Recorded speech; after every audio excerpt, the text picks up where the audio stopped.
మళ్ళీ క్రైస్తవులాగా బతుకుతానంటే కుదరదు. రేపు పొద్దున 100 మందిని పిలిపించుకోండి, మాకు అభ్యంతరం ఏం లేదు.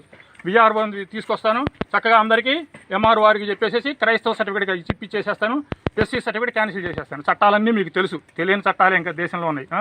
అలా ప్రవర్తించండి, గౌరవంగా ప్రవర్తించండి. లేదు ఇళ్లలో చర్చిలు పెట్టుకోవడానికి వీల్లేదు, ఇక్కడ ఎవరికి పర్మిషన్ లేదు చర్చ ఇవ్వడానికి. 200 ఎకరాల కర్ణాటకలో కూల్చోతలు పారేశారు చర్చిలన్నింటినీ, పర్మిషన్ లేని చర్చిని. తెలిసిందండి, దేశంలో ఊళ్ళో 6 చర్చిలు వాళ్ళు ఇస్తారు పర్మిషన్. తెలియదా ఎవడిస్తాడో పర్మిషన్? చర్చిల్లోకి వచ్చి చర్చిలు కట్టి పాస్టర్ అయ్యి నీకు ఎవడిస్తాడో పర్మిషన్ తెలియదా? కలెక్టర్ పర్మిషన్ ఉండాలి చర్చి కట్టాలంటే. 24 పర్మిషన్లు కావాలి చర్చి కట్టాలంటే. ఈ రోజు వరకు రాజకీయం ఏదో మీకు చెల్లుబాటు ఇప్పటి వరకు. ఇక రాజకీయం చెల్లుబాటు కదా, ఆ రాజ్యం పోయింది, పాత రాజ్యాలు పోయినాయి, మీ ఇష్టం వచ్చినప్పుడు తప్పేం లేదు. మిమ్మల్ని దూషించట్లేదు. రాజకీయ నాయకులు చేస్తున్న వాటి వల్ల మీరు దెబ్బతింటారు. మీరు చక్కగా బాగా జాగ్రత్తగా, మాకు 3 కోట్ల మంది ఉన్నారు, ఇంకొక 2 వస్తారు, యేసు వల్ల మాకేం బాధలేదు, మాకు ఇబ్బంది లేదు. కానీ చట్ట పరిధిలో మీరు ప్రార్థనలు చేసుకోండి, చర్చను మెయింటైన్ చేసుకోండి. చట్ట పరిధి దాటారా, ఇప్పుడు ఆ 2 తాళాలు పగలగొట్టి మేమే తాళం వేస్తాం, కలెక్టర్ గారు ఎంఆర్ఓ గారు వస్తారు, పంచాయతీ తీర్చి అప్పుడు మీకు తెరుస్తారు. అది గుర్తుపెట్టుకోండి. తెలిసిందండి, రేపు పొద్దున వస్తారు, మళ్ళీ ఎప్పుడు వస్తాం, విఆర్ఓని తీసుకొని వస్తాం. చర్చిలో ఉన్నప్పుడు అందరికీ ఎస్సీ సర్టిఫికేట్ క్యాన్సిల్ అయిపోతుంది, క్రిస్టియన్ సర్టిఫికేట్ వస్తుంది. మీకైనా అంతే. ఎవరికైనా ఉద్యోగాలలో ఉంటే గ్యారంటీగా మీకు ప్రతిబంధకం. ఓకే, మెయింటైన్ చేసుకోండి, జాగ్రత్తగా మెయింటైన్ చేసుకోండి చర్చిని. మాకు అభ్యంతరం ఏం లేదు. చర్చిని చక్కగా చూసుకోండి, యేసుక్రీస్తుని చెప్పండి, ఆయన దయాపరమే చెప్పండి. కానీ మతం మార్చడం రాజ్యాంగం ప్రకారం నేరం.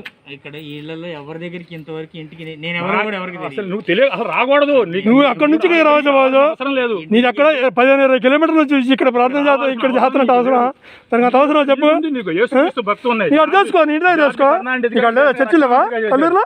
నాగాలాండ్, ఈశాన్య రాష్ట్రాలన్నీ క్రైస్తవ దేశాలు, కల్లూరులో చర్చిలు లేవా అంటున్నాను. కానీ వాళ్ళకి భారతదేశంలో మాకు కావాల్సింది ఇండియన్. ఈ దేశాన్ని గౌరవించేవాడు, కల్లూరులో చాలా చర్చి, దేశాన్ని గౌరవించేవాడు. ఈ దేశంలో మత మార్పిళ్లు జరిగి అనేకమైన రాజ్యాలు పోతూ ఉన్నాయి. కాబట్టి భారత రాజ్యాంగం ప్రకారం జరగాలి ఏదైనా సరే. మీరు రేపొద్దున క్రైస్తవులు అందరూ వచ్చి క్రిస్తాని వాడు ఎవడో వచ్చేసి దేశాన్ని ఆక్రమిస్తే మీరంతా అటు సపోర్ట్ చేస్తారంటుంది రాజ్యాంగం. అందుకని అంబేద్కర్ కూడా ఒప్పుకోలేదు, నా శవం మాత్రమే క్రైస్తవంలో చేరుతుంది అన్నాడు. నేను పొరపాటు కూడా క్రైస్తవంలో చేరినాడు అంబేద్కర్. మీ అందరికీ అంబేద్కర్ గారు పెద్ద గురువు కదా, మాకు గురువే. ఆయన క్రైస్తవం నా శవం మాత్రమే చేరుతుందన్నాడు. మీరందరూ క్రైస్తవంలో చేరుతున్నారు, చేరండి, తప్పేం లేదు. కానీ సర్టిఫికేట్ తీసుకోండి. నేను ఒరిజినల్ క్రిస్టియన్. నేను రేపు పొద్దున మీరు ఎక్కడ ఉంటారు? కల్లూరులో. నేను కల్లూరు షుగర్ ఫ్యాక్టరీలో పనిచేశాను. మీది ఎన్ఎస్పీనా? పేరు, మీ పేరు? నా పేరు ఎవినేజ్. నా పూర్తి పేరు చెప్పండి. ఎవినేజే కాదు, మీకు మీ సర్టిఫికేట్లో ఏముందో చెప్పండి. సర్టిఫికేట్లో కూడా అదే ఉందా?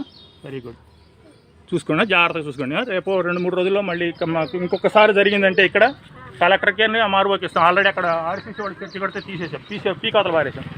పాతకాలం రోజులు పోయినాయి. చట్ట ప్రకారం చట్ట పరిధిలో చేసుకోండి, మీకేం ఇబ్బంది ఏం లేదు.